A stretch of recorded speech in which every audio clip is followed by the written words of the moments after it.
Bonjour, voici juste une petite vidéo pas très importante qui montrera comment on peut voir sur le cercle trigonométrique ou à l'aide du cercle trigonométrique la tangente d'un angle.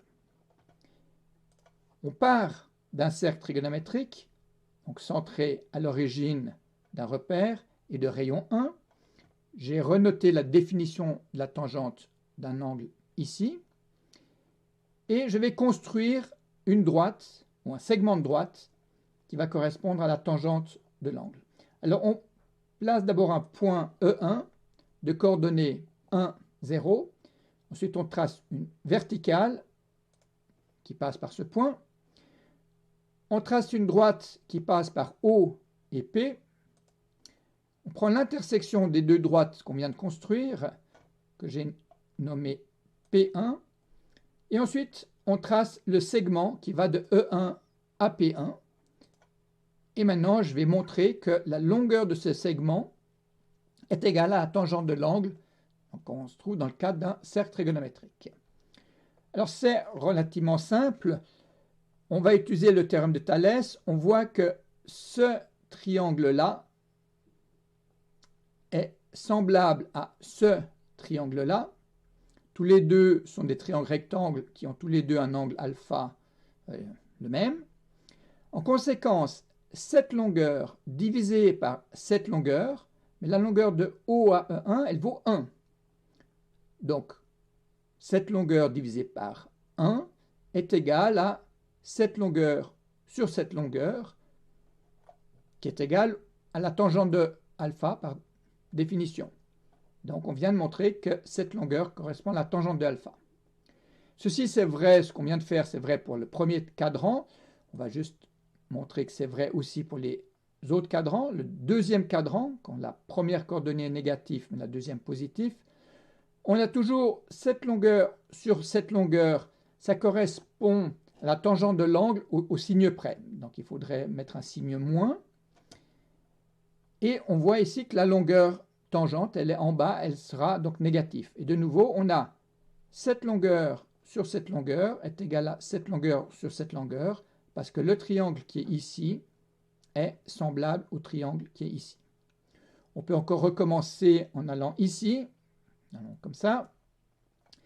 De nouveau, le triangle qui est ici, il est semblable au triangle qui est ici. Cette fois-ci, cette longueur, enfin le sinus correspondant est négatif. Cette longueur correspond au cosinus, donc pris avec la longueur pris négativement pour donner le cosinus. Et donc de nouveau, sinus sur cosinus qui donne tangente est égal à cette longueur divisée par 1. Et on peut encore recommencer dans le quatrième cadran ici. Voilà, on voit très bien les deux triangles rectangles semblables. Ça marche très bien. Un petit supplément, on parle de la tangente. De temps en temps, on parle de la cotangente. Alors, je vais l'illustrer ici. La cotangente, on place ici un point que j'ai nommé E2. On trace une horizontale qui passe par ce point. On prend l'intersection ici des deux droites que j'ai nommées P2. Alors, je vais afficher son nom. Et puis maintenant, on va prendre la longueur du segment de E2 à P2. La voilà. Et cette longueur correspond à la cotangente. La cotangente, on a dit, c'est l'inverse de la tangente, donc ça serait cosinus sur sinus. Et de nouveau, on peut prendre ce triangle-là et puis le comparer au triangle qui est ici. Il est de nouveau semblable parce qu'on a un angle droit dans chacun des deux triangles et l'angle qui est ici se retrouve ici.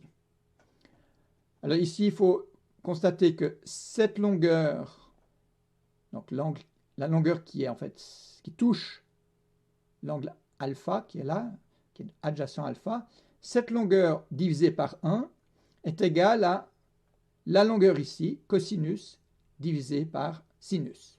Ça donne bel et bien la cotangente. On peut encore aller dans les autres cadrans. Je ne vais pas refaire la démonstration. Mais ici, on voit la cotangente est négative. D'ailleurs, c'est l'inverse de cette barre. On peut aller ici. on est de nouveau positif et on peut encore aller ici de nouveau avec des valeurs négatives. Bien, c'était une petite vidéo juste pour montrer comment on peut lire à l'aide d'un cercle trigonométrique la tangente. Ça n'aura pas beaucoup d'importance dans l'immédiat. Plus tard, on utilisera ce fait, mais ça vient en fait en troisième année du Collège de Genève. Bien, je m'arrête ici. Merci, au revoir.